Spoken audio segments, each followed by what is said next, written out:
Kwa hiyo hizi ni key financial metrics ambazo utazipata kwenye financial statements ama reports za mwaka 2024. Hizi zote ziko kama zinavyoonekana, lakini tunaona kwa haraka total revenue ni bilioni 59.89, imeongezeka steadily. Tutaona trends za 5 years past zilikaje za kwenye total revenues na hizi metrics zote. Lakini net interest income, tunajua net interest income ndio kimsingi ndio unapima biashara ya benki jinsi ilivyo, kwamba interest income minus interest expenses, ile faida kamili ile net, ile ndio NII bilioni 40.56, lakini na interest income ni bilioni 9.1. Hizi zinapatikana kwenye fees, charges, commissions, forex tradings zote. Lakini operating expenses ni bilioni 17.72, zimekuwa zikiongezeka. Fast forward tunaona total assets ni bilioni 282.38, 10% year on year growth kutoka mwaka 2023. Lakini customer deposit 5% year on year goes to bilioni 217.49. Ijapokuwa kuna shida ya liquidity sokoni, tumeona mabenki mengi yanakuwa na shida ya liquidity, lakini tunaona at least 5% sio mbaya, ijapokuwa bado banks need to pull up namna yake ya kuongeza. Hizi metrics zote tunaziona slides zinazofuata. Twende slides zinazofuata. Tumefanyia analysis of trends for the past 5 years. Kama tunavyoona, nimesema revenue ni bilioni 59.9, lakini tunaona jinsi zilivyokuwa trend. Kwa mwaka 2021 na 22 zili drop to bilioni 30.03 na bilioni 31.35, lakini umeona baada ya hapo zilianza kupanda steadily mpaka leo tulipofika.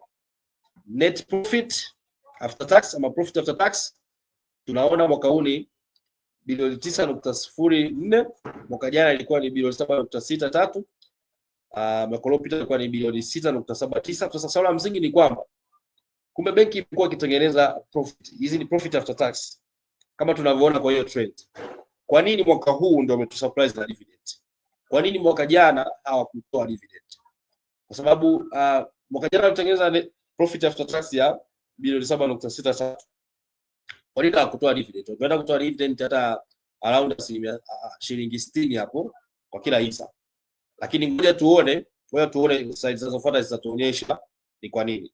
Hold on, tunaona total assets ni bilioni 282.38 mwaka huu. Lakini kama unaona hizi za njano hizi ni shareholders funds ama equity. Zimekuwa zikiongezeka steadily mpaka kufika bilioni 40.09 mwaka huu, na hichi ndio kinaelezea kwa nini benki ilikuwa ikitengeneza profit miaka iliyopita wakati haikuwa ikigawa dividend. Sasa wawekezaji wanatakiwa waelewe kwa lugha nyepesi kabisa kwamba benki inapotengeneza biashara ama kampuni yoyote inapotengeneza faida, sehemu ya ile faida inaweza ikagawa kwa wanahisa wake, lakini sehemu ya ile faida inaweza ikaibakisha, na kwenye vitabu tunaita retaining earnings. Kimsingi retaining earnings zinaenda kukuza thamani ya hisa zako kwenye vitabu. Sasa benki specific inakuwa inasimamiwa na Central Bank of Tanzania. Kwa hiyo kuna requirements za kisheria ambazo benki zote zinatakiwa zimeet, ikiwemo na non-performing loan, ikiwemo efficiency ratio ama cost to income ratio tuone, na hizi zote tutaziona kwa nini miaka iliyopita Mkombozi amekuwa akitengeneza faida lakini bado hakutoa gawio. Slide inayofuata. Okay, net interest income. Again, kama metrics nyingine zinavyoonyesha, nayo imekuwa ikipanda steadily kutoka mwaka 2022, wakati 2021 ndio ilikuwa the lowest point kutoka mwaka 2020 kwa miaka hii mitano mpaka kufikia bilioni 40.56 mwaka huu. Wakati loans ama hizi earnings assets ukitoa securities za serikali, hizi government bonds ama government bills, mwaka huu benki imefunga na loans za bilioni 162.57. Again, nayo inaonyesha trajectory ile ama trends ile kutoka mwaka 2020. Wakati net interest margins ni 13% sasa hivi, wakati mwaka jana ni 10%. Sasa ni net interest margin zimetofautiana trends zake na metrics nyingine. Kwa nini? Ukiangalia mwaka 2024 loans na advances zimeongezeka, lakini zimeongezeka kwa kasi zaidi ya ilivyoongezeka net interest incomes. Kwa zile loans amount ya mikopo zile zimeongezeka, lakini income zimeongezeka, lakini sio kwa level ya mikopo. Tunaona mikopo imeongezeka kwa 21.8 2023 kwa 24, wakati net interest income imeongezeka kwa 19.12 23-24. Kwa hiyo tofauti inaelezea hapo kwa nini 2023 hizi net interest margin zake ni 10% na zimetofautiana na trends zilizopita. Lakini vile vile investment in government securities zime drop 2024 mpaka kufika bilioni 52.8 kutoka bilioni 51 mwaka 2023. Tunaendelea kwa profitability metrics, tunaona na ni interest income again 2023 zilikuwa juu kwa 9.11 billion, lakini 2024 ni bilioni 8.46. Hizi ni fees and charges, forex trading na other commissions ambazo zinapatikana kwa benki. Sasa tutakuja kuona kwa nini 2023 ni kubwa zaidi ya mwaka huu. Kama unaona hii forex trade hii kubwa 2023 ilikuwa more than 60%, while 2024 it's only 50%. Kwa hiyo forex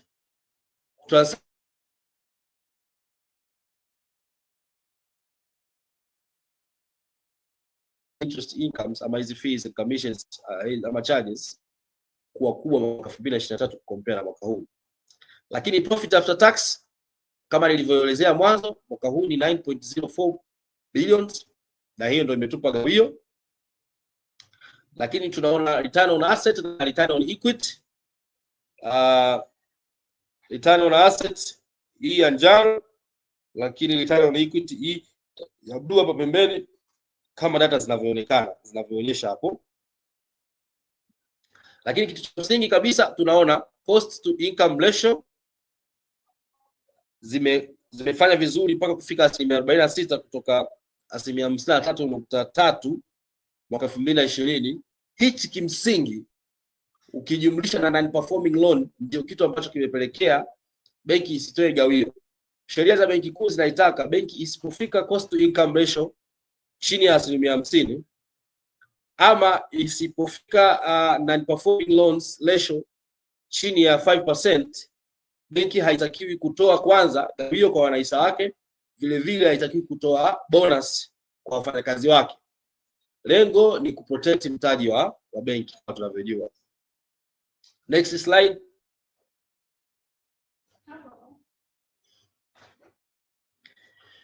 Okay, kama nilivyosema NPL, tunaona NPL kwa mwaka 2020 ilikuwa around 10%, lakini mbona imekuwa kidrop steadily mpaka mwaka huu 2024 imekuwa ni 4.2%. Hii ni habari nzuri kwa benki kwa maana imeshuka ile chini ya minimum required ya Central Bank ya 5%.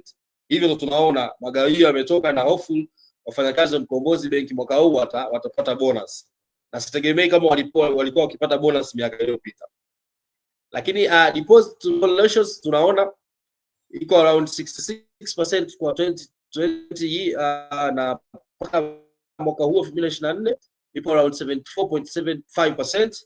Kimsingi bado benki haijatake riski zaidi kukopesha zaidi, kwa maana tunaona benki kubwa Tanzania zinafika loan to deposit ratio ya around 90, 96, 98 mpaka wengine wanapitiliza.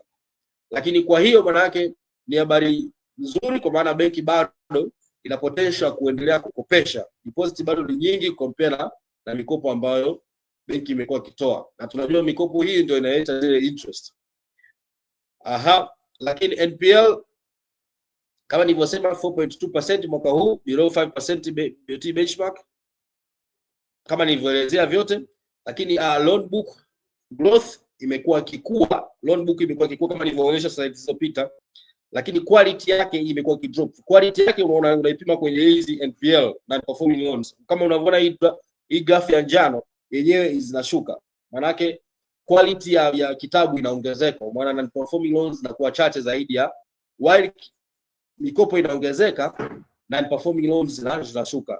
Hii inamaanisha ni green flag, manake ni benki kama ikiendelea na pesi hii miaka inayofuata tuendelee to expect mazuri zaidi na zaidi. Next slide.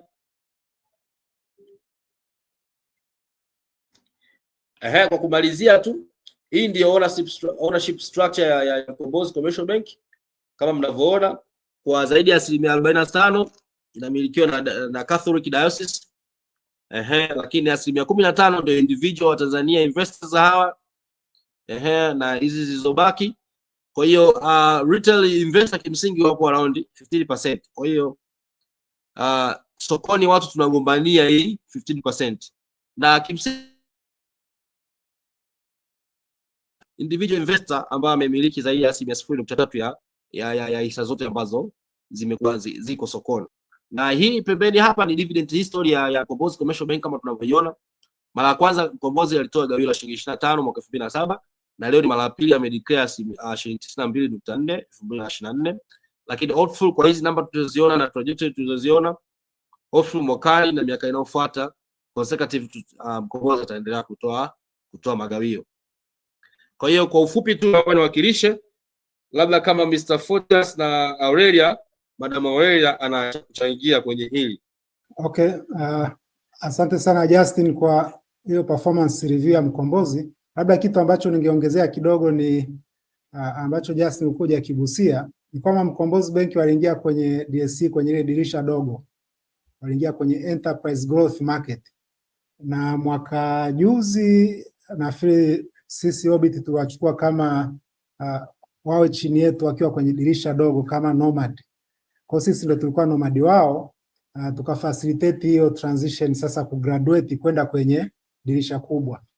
Wao wameingia kwenye dirisha kubwa mwaka jana, na mwaka jana nilikuwa kwenye AGM yao, nilifanya presentation moja ambayo tulikuwa tunajaribu kuelimisha wawekezaji mambo ya hisa, na ukikumbuka kwa sababu ni mtandao wa kanisa Katoliki, wawekezaji wengi walinunua hii kupitia kwenye mtandao wao wa kanisa. Kwa unakuta wawekezaji wengi mambo ya hisa walikuwa hayaelewi vizuri. Tena nakumbuka siku hiyo mwaka juzi au mwaka jana walikuwa wanalalamika kama mbona hatupati gawio. Mimi nikajaribu kuwaelezea kwamba Mkombozi bado iko kwenye ni kama mmea ambao uko kwenye kitalu. Sasa huwezi ukaenda kwenye mmea ambao uko kwenye kitalu unataka kuchuma matunda. Subiri kwanza huo mmea upelekwe kwenye shamba huko uanze kuzaa matunda, ndio unaweza ukadai gawio.